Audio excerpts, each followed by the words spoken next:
গেল বছরের ৭ অক্টোবর গাজা উপত্যকায় আগ্রাসন শুরু করে ইসরায়েলি বাহিনী। এক বছরের মাথায় এই জনপদের যেদিকে যায় শুধুই ধ্বংসস্তূপ। এরই মধ্যে প্রাণ হারিয়েছেন ৪২,০০০ মানুষ। ইসরায়েলি বর্বর বাহিনীর হাত থেকে রক্ষা পায়নি বসতবাড়ি, শিক্ষা প্রতিষ্ঠান, মসজিদ, এমনকি হাসপাতালগুলোও। যুদ্ধের শুরু থেকেই প্রাণ বাঁচতে এক স্থান থেকে অন্য স্থানে ছুটে বেড়াচ্ছেন নিরীহ গাজাবাসী। এমনই একজন গাজার বেইত হানুনের বাসিন্দা মোহাম্মদ কাশেম। ইসরায়েলি হামলায় তার বাড়িটি সম্পূর্ণ ধ্বংস হয়ে যায়। একই দিনে হারান ডান পাও।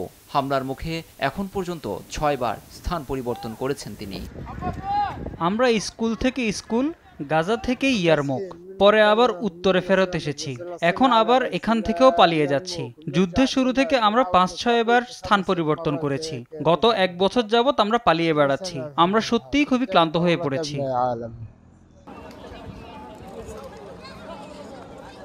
তবে রাওয়া আবু জামে নামে এই ফিলিস্তিনি নারী ইসরায়েলি হামলার মুখে স্থান পরিবর্তন করেছেন অন্তত ১০ বার। গাজার প্রতিটি মানুষের গল্পই যেন একই।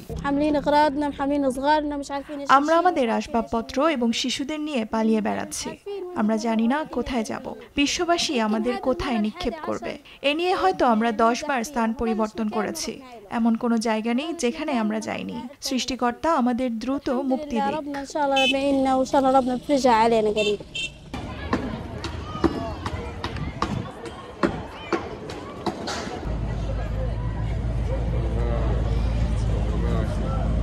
টানা ইসরায়েলি হামলায় গাজা উপত্যকায় চরমে পৌঁছেছে মানবিক সংকট। খাদ্য ও চিকিৎসার অভাবে প্রাণ হারাচ্ছেন নিরীহ মানুষ। খাদ্যের অভাবে অপুষ্টিতে ভুগছে লাখ লাখ শিশু।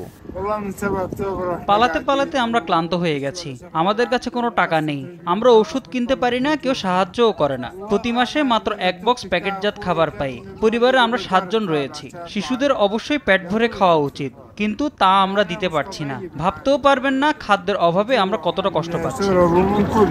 চলমান যুদ্ধ থামাতে বিশ্ব নেতাদের আহ্বানকে তোয়াক্কাই করছে না নেতানিয়াহু সরকার। চলমান এ ইসরায়েলি আগ্রাসনের অবসান চান নিরীহ ফিলিস্তিনি সহ সারা বিশ্বের শান্তিকামী মানুষ। নিউজ ডেস্ক, দেশ টিভি।